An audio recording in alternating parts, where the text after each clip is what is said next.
പരിശുദ്ധ പരമദിവ്യകാരുണ്യത്തിന് നേരവും ആരാധനയും സ്തുതിയും പുകഴ്ചയും ഉണ്ടായിരിക്കട്ടെ. അനന്തകാരുണ്യത്തിനോടുമായ കർത്താവെ, ഞങ്ങളങ്ങേ സ്തുതിച്ച് ആരാധിച്ച് മഹത്വപ്പെടുത്തി അങ്ങേക്ക് നന്ദി പറയും. ഈ പ്രഭാതത്തിൽ അങ്ങയുടെ തിരുസന്നിധിയിലേക്ക് കടന്നു വരുവാൻ നൽകിയ എല്ലാ കൃപയും ഓർത്തുകൊണ്ട് ഞാൻ അങ്ങേ സ്തുതിക്കുന്നു, ആരാധിക്കുന്നു, മഹത്വപ്പെടുത്തി അങ്ങേക്ക് നന്ദി പറയും. സമാധാനം ഞാൻ നൽകിയിട്ട് പോകുന്നു എന്നരുൾ ചെയ്ത കാരുണ്യവാനായ കർത്താവെ, ഞങ്ങളങ്ങേ ആരാധിച്ച് സ്തുതിച്ച് മഹത്വപ്പെടുത്തി അങ്ങേക്ക് നന്ദി പറയും. വിജാതിരുടെ ഇടയിൽ പ്രഘോഷിച്ച ശിഷ്യന്മാരെ അത്ഭുതങ്ങളും അടയാളങ്ങളും കൊണ്ട് ശക്തിപ്പെടുത്തിയ കാരുണ്യവാനായ കർത്താവെ, ഞങ്ങളങ്ങേ സ്തുതിക്കുന്നു, ആരാധിക്കുന്നു, മഹത്വപ്പെടുത്തി അങ്ങേക്ക് നന്ദി പറയും. ഈ ദിവസത്തെ സമ്പൂർണ്ണമായിട്ടും അങ്ങയുടെ കരങ്ങളിലേക്ക് സമർപ്പിക്കും. അങ്ങ് നൽകുന്ന സമാധാനം പൂർണ്ണമായും സ്വീകരിച്ചുകൊണ്ട് അങ്ങ് മഹത്വപ്പെടുത്തുവാൻ തക്ക വിധം ഞങ്ങളെ ഓരോരുത്തരെയും ഇന്ന് വിളിച്ചതിനെ ഓർത്ത് നന്ദി പറയും.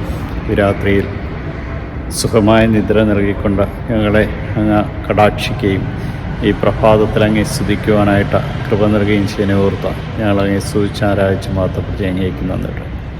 ഈശോയെ നന്ദി, ഈശോയെ സ്തുതി, ഈശോ ആരാധന. കാരുണ്യവാനായ കർത്താവേ, നിൻ്റെ കൃപാവരത്തിൻ്റെ അഭിഷേകത്താൽ ഞങ്ങളെ നിറയ്ക്കുകയും നയിക്കുകയും ചെയ്യുന്നതിനെ ഓർത്ത് നന്ദി പറയും.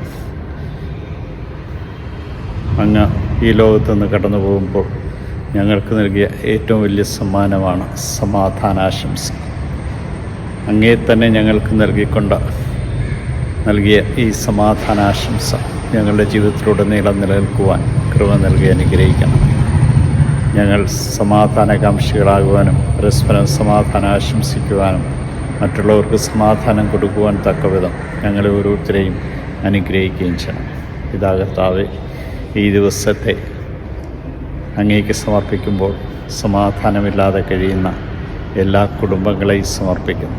അസ്വസ്ഥപ്പെട്ട് കഴിയുന്ന എല്ലാവർക്കും അങ്ങ് തന്നെ താങ്ങും തണലുമായിരിക്കണം. അങ്ങയുടെ കൃപാവരത്തിൻ്റെ അഭിഷേകത്താൽ അവരെ നിറയ്ക്കുകയും നയിക്കുകയും ശക്തിപ്പെടുത്തുകയും ചെയ്യണമേ. ഈശോയെ നന്ദി, ഈശോയെ സ്തുതി, ഈശോ ആരാധന.